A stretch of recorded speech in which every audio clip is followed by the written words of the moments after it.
XRP liquidity is growing, and I want to talk about the next move for XRP as everybody's watching and waiting for this XRP pump that hasn't come.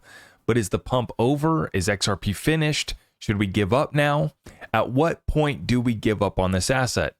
Well, for me, there is no giving up. There is no relenting. Our thesis is still completely intact. The fundamentals continue to grow.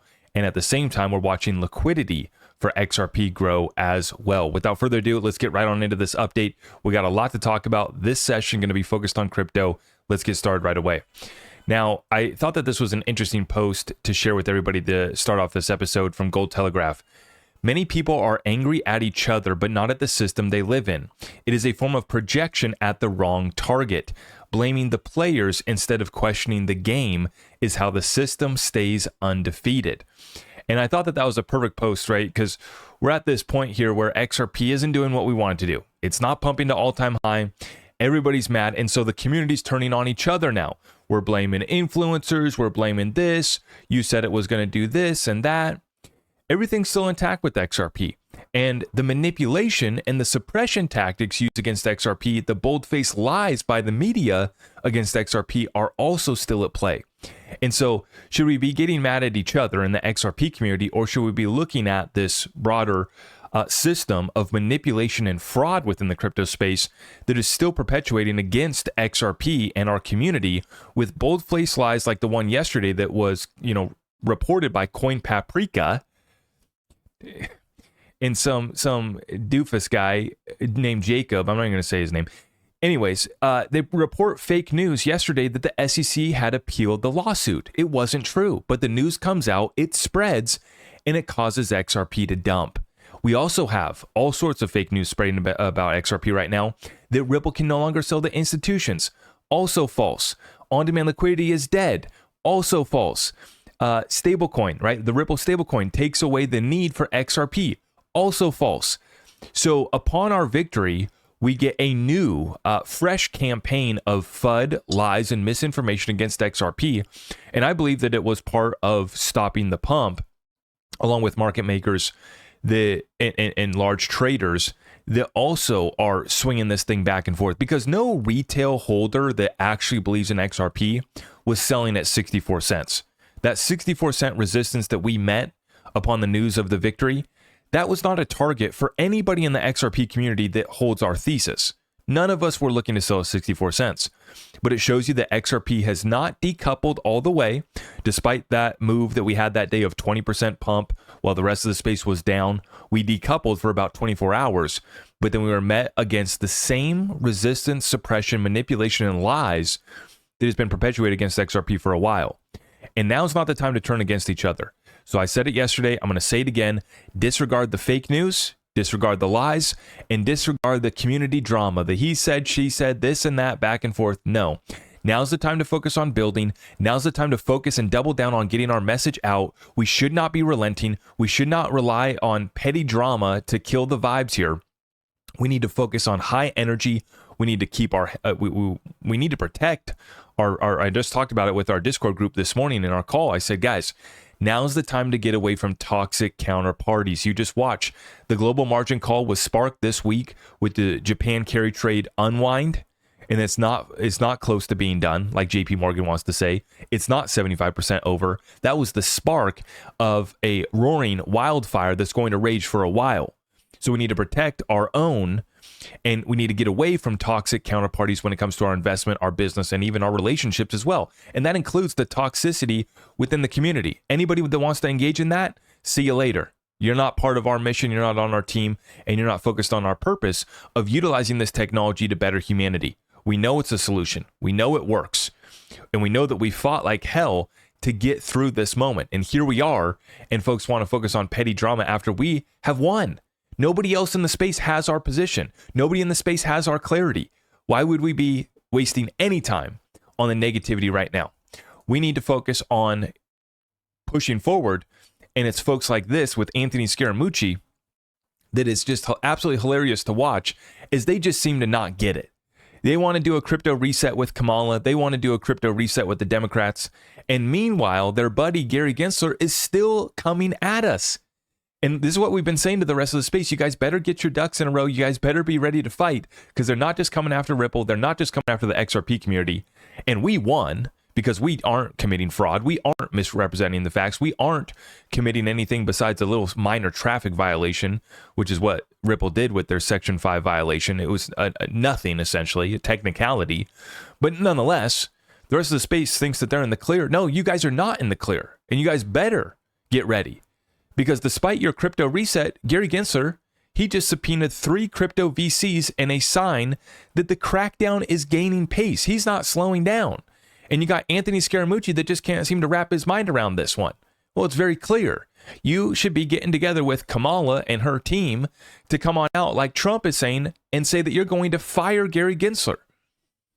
That this is not a faithful allegiance to the law. That they are being arbitrary and capricious, like the courts are saying. But Anthony Scaramucci, these guys still trying to play nice. I think it's going to be a big-time mistake. Continuing on, Celsius now demanding Tether pays $2.4 billion worth of Bitcoin. What's this about? Bitfinex with the breakdown. The Celsius Ponzi scheme is now suing Tether. It turns out Tether printed nearly 2 billion Tethers out of thin air for the Celsius Ponzi scheme in exchange for 39,000 Bitcoins. When the market was crashing, Tether also improperly liquidated their Bitcoin. When Tether dumped Celsius Bitcoin, Tether single-handedly caused the price of Bitcoin to fall by over 10,000. And this is what I'm saying. We got to focus on don't hate the player, hate the game. Well, this is the game that's been played in crypto so far. Manipulation, Tether, been one of the key tools to creating this environment. This is who we need to be calling out. But those in the crypto space, mostly in the Bitcoin community, don't want to call out Tether because it was the biggest part of pumping up Bitcoin. You know, we got to clean this out. Just like we've been saying in the XRP community. If Tether has reserves, that's great. I hope that I wish them the best in business. It doesn't look like they have them. They can't provide a proper audit. And as it comes out in all these lawsuits, it was all fraud, manipulation, and schemes to prop the whole thing up. Celsius was a Ponzi scheme that was propped up using tethers and other schemes.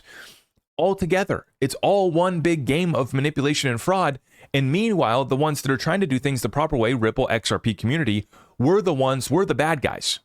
It's crazy. It's completely backwards. And we're not going to move forward as an industry until we call out and rid ourselves of these bad actors and we start to get behind and support the real ones that are actually going to move this industry forward. And speaking of real, let's talk Real USD. That's from Ripple, Ripple's new stablecoin. And we got them going live on the testnet as of yesterday. And we got a breakdown from Vet here on the clawback. But we're going to see whether or not I'm pretty sure that they do want to enable the clawback for this stablecoin. And so now the question is, well, how are they going to be able to add to the AMM? Because right now you can't add any assets with the clawback to an AMM. Well, insert XLS 73, which is the next amendment that would allow XRP Ledger AMM usage. In Circle's USDC contract on Ethereum, block listing accounts seems to be important. XRP Ledger's authorized trust lines work opposite and are not suitable. So we're comparing the two here. So if the RLUSD does not have clawback, it will be allowed to go into the AMM, but there will be no validator voting.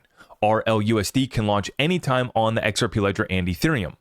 Now, remember, we are set to see this stablecoin launch in Q3. So that means sometime here in August or September. Now, if the clawback is enabled, and the reason why they want the clawback is for regulations, laws.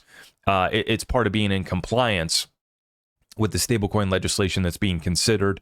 And for institutions to be able to play in this space, they need clawback on a lot of these assets. So if the RLUSD does have clawback enabled, then we're going to need the amendment XLS 73D for AMM, which would allow validator voting. And then, Vet mentions here the possibility for maybe launching on Ethereum first and then the XRP Ledger after. That's yet to be seen, a little bit of speculation there. But the important thing to understand here is that there's an amendment now that would allow assets with clawback to be added to the AMMs. And so think of, tokenized treasuries, right? We got these tokenized T-bills. On an asset like that, these institutions are most likely going to want clawback enabled to be within compliance with the laws, but they wouldn't be able to add it to the AMM. And so this is going to be another critical AMM for allowing institutional quality assets that have clawback enabled to be added to the AMM. And I think that this is going to be the real spark for the AMM on the XRP ledger, is when that stablecoin goes live. You have the potential to see Ripple add a whole lot of liquidity, right? Because they could add $1 billion and $1 billion XRP to that AMM liquidity pool on day one. Now, they probably won't do it that big, but you get my point, right? They have a bunch of XRP. They're going to be able to create this RLUSD. They already have plans to over-collateralize it, and the competitive advantage that Ripple has is they don't have to rely on a bank to hold the collateral for their stablecoin. They're relying on their own standard custody platform to do so. So they have no additional costs for holding that collateral. Another competitive advantage that Ripple has. Now, when it comes to the appeals, a lot of back and forth. Obviously, the fake news shared yesterday that an appeal had been filed. That was not true. Bold-faced lie, manipulation. And I question who paid that doofus moron to post that fake news article, because I think that there was shorts. I think that there was manipulation on the back end. Hey, put out that article. We're going to short XRP. The price of XRP comes back down. We make our profit. And it only costs us 5, 10, maybe 20 grand to some crypto fake news platform, and they're so desperate to make money that you wouldn't believe how little you have to pay these platforms to push your scam token, to push whatever narrative you want. You pay these clowns 5, 10 grand, they'll easily post fake news. They have no soul, they have no morals. Continuing on, Fred Rispoli giving us a little bit more insight on the potential of an actual appeal coming through. Fred says, it sounds clear that Ripple will only cross appeal if the SEC appeals first, and the SEC has also not used appeal language. So it's almost like Ripple's got a checkmate right now. If you appeal, we'll appeal. If you don't appeal, we'll leave it as it is. We'll accept it. And as Stuart Alderati said very clearly, we got cash on the balance sheet to pay that $125 million. Not a big deal. Cash on the balance sheet. Now, Stu's continued use of the adjective historic to describe the sales signals that Ripple's belief its current sales no longer fall into the securities category. I'm going to break this down further after I show you this post as well from Matt Rosenden. He says, I think that Scam Detective may be wrong here. Well, yeah, Scam Detective is wrong about many things, spreading many lies about XRP. One of many fudsters and haters, and they make their whole platform about hating on XRP. Can't imagine living that sort of life, but hey, to each their own. If the contract doesn't involve a discount, then it fails to meet the profit expectation prong of Howey. Judge Torres did not include this new flow in her final judgment. Joel Katz also hinted at the distinction. So Ripple's being very clear that the way that they're now selling XRP, very clear that they think that they're in the clear. But I wanted to show you this too, because now Ripple Payments and this new product that they have called Ripple Payments Direct removes the need for their partners to even hold XRP. Take a look at this. Ripple Payments Direct. This is from Ripple documentation direct from their website. And this has the documentation for on-demand liquidity, Ripple Payments, how all these flows work. It's very interesting. I spent some time going through this website documentation. Very, very interesting. But this is a product called Ripple Payments Direct, which allows you to connect to Ripple as a payments provider. By using Ripple Payments Direct, you have a direct financial arrangement with Ripple for cross-border fiat payment services. Ripple takes care of delivering payments to beneficiaries, managing payout partners, providing funds to payout partners, and paying charges in exchange for payment delivery to the beneficiaries. With Ripple set up as a payments provider, you no longer need to buy, sell, or own XRP. Now, this is critical because this allows institutions to use XRP for liquidity without having to hold XRP. So now we're not even having a conversation about can Ripple sell to institutions or not. They don't even need to. With this new product, what they do is they task Ripple for providing this liquidity, and Ripple sends them an invoice for the services, not for selling XRP, but an invoice for the services. And so now if I go back to this last post, what you'll see here is... this is interesting because this is what Scam Detective is trying to say, is that the totality of the payment flow equals contracts are drawn up with an institution, Ripple has less XRP, client is invoiced for US dollars. This situation has been deemed by the judge as a sale of XRP to an institution and an unregistered securities offering. This is unequivocally false. Look at what Cash just says right here in the response. Wrong.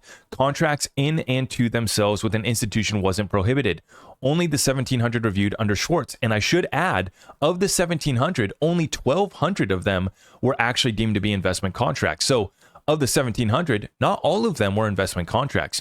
Many weren't related to programmatic, market makers, and others. As he told you, there's no use, no sell. The invoice is for the service, not for XRP, which brings us back to this documentation right here, Ripple Payments Direct, where the client does not even hold XRP.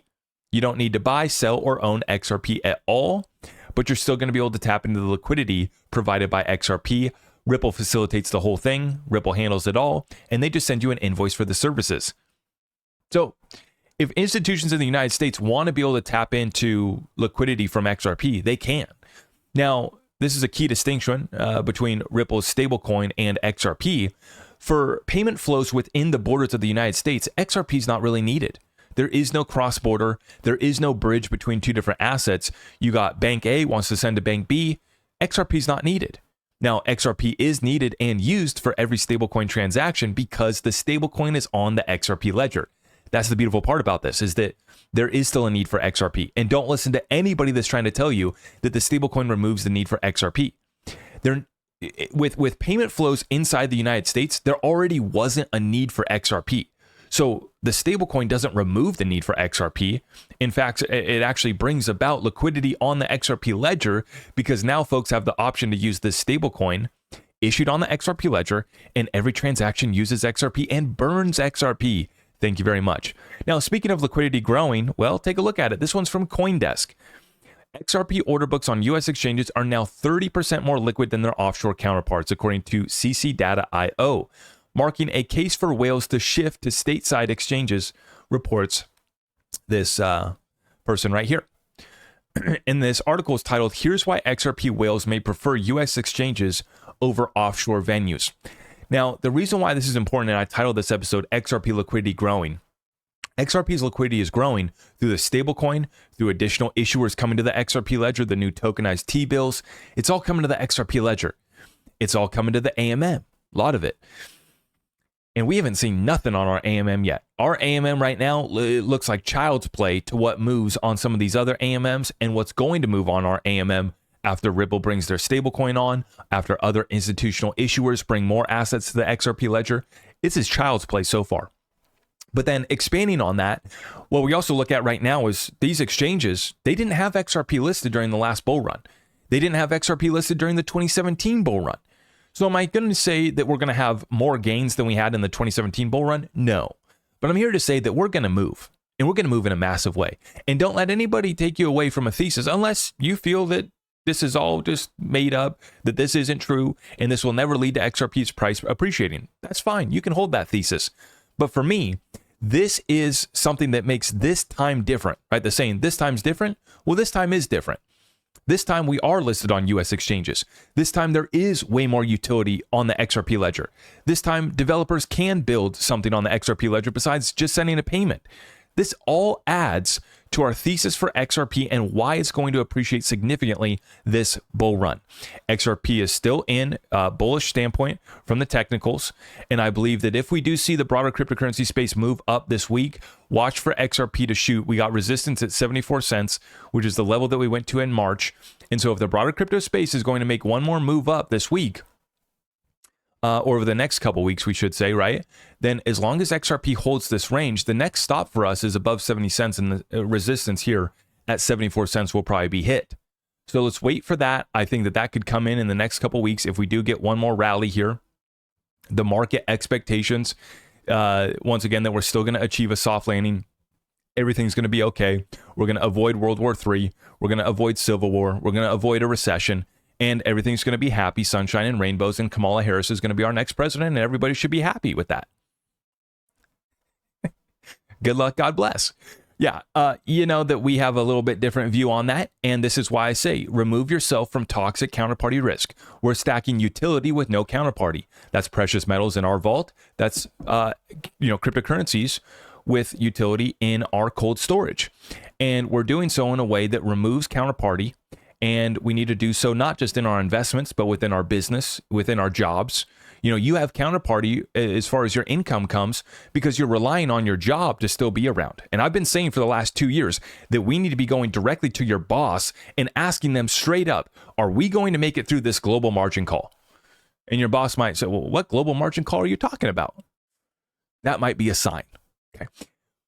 We need to understand who we're exposed to, understand your counterparty risk, hedge, get insulated, and hopefully remove yourself from the counterparty risk completely. That would be ideal because, folks, right now it's about to be shaky. It's about to be bumpy. This is the correction before the election. Keep your head down and protect you and yours as we ride out this storm. On the other side of this thing, we are perfectly positioned, and XRP will partake in this bull run. I know we wanted to see more price action after the victory. Don't worry. Everything's still intact. From the technical standpoint, the fundamental standpoint, psychologically, that's going to be the big one to overcome for most of the retail that's not going to make it. With that being said, if you appreciate this update, make sure you like this video. If you want to get tapped into our private community, we just had our Discord weekly call this morning. I talked about all of this more extensively and more detail. And so we do that every single Saturday at 11:30 a.m. Eastern. You go to Zach Rector, you sign up through Patreon to get access to Discord. It's a way to support the community, and it's also a way to get tapped in with like-minded individuals who are on the same path, purpose, and mission that is very clear, and we're very motivated, and we will not relent. And so everything else is at ZachRector.com as far as our community resources. I appreciate all of you that support the show by liking it, by sharing it. Make sure you guys have subscribed, hit that notification bell, and I will see you guys in the next one. God bless you all. Thank you. I am your host, Zach Rector. I really appreciate all of the love and support. If you want to support the channel, just remember that you can start by smashing that thumbs up for me, sharing this content far and wide, and everything else is at my website.